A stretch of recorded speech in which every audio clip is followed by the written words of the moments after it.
여객기 사고 현장에선 희생자들의 유류품 수거와 함께 참사 원인 규명을 위한 조사가 이루어지고 있습니다. 일부 수거된 유류품은 확인 절차를 거쳐 유가족에게 전달됩니다. 현장에 있는 취재기자 연결하겠습니다. 김기수 기자.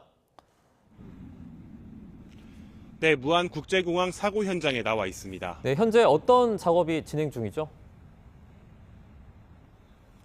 네, 제 뒤로 보이는 곳이 사고 현장입니다. 현장에는 여전히 사고의 꼬리 부분이 불에 탄 채 남아 있습니다. 이 조금 전에는 군 인력이 투입돼 한 줄로 서서 일일이 수색을 하는 작업도 볼 수 있었습니다. 경찰과 소방당국은 희생자들의 유류품과 훼손된 시신을 수습하고 분류하는 작업을 이어가고 있습니다. 희생자 유류품 가운데 221점은 소유자 확인을 마친 것으로 파악됐습니다. 이름표가 붙어있는 여행 가방이나 여권 등 불에 타지 않는 유류품 등은 정오쯤부터 유가족에게 전달될 방침입니다. 직접 들어보시죠.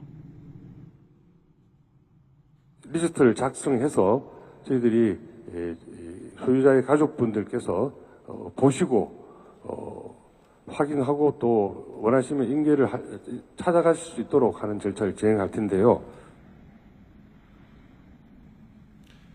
훼손이 심해 소유주를 알 수 없는 전자기기의 경우 디지털 포렌식도 진행할 것으로 보입니다.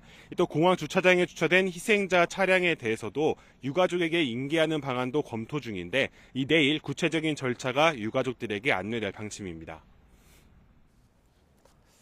이번 사고 희생자 가운데 첫 번째 발인도 이루어졌다고요? 네, 그렇습니다. 오늘 오전 6시 반 광주에 있는 장례식장에선 이 사고 희생자 179명 가운데 첫 번째 발인식이 진행됐습니다.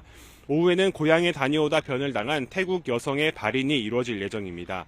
현재까지 수습된 희생자 27명이 유가족에게 인도된 것으로 파악됐습니다.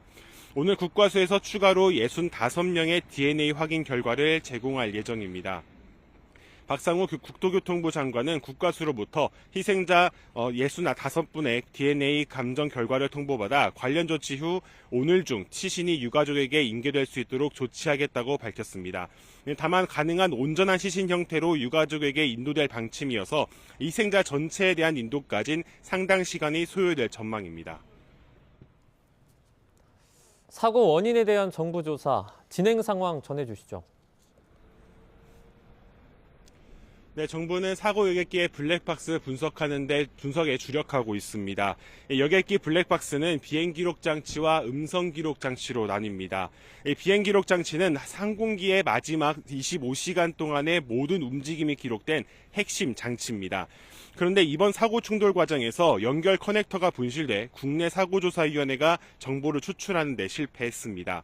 재접합할 때 정교한 기술이 필요해 미국 교통안전위원회에 보내기로 했습니다.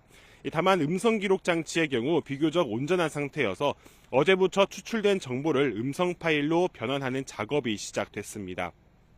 조종실 음성 기록 장치에서 추출된 자료는 내일까지 음성으로 전환될 것으로 보입니다. 음성 파일이 완성되면 사고가 일어나기 직전 2시간 동안 조종사와 관제사의 무전 대화 등이 확보될 수 있습니다.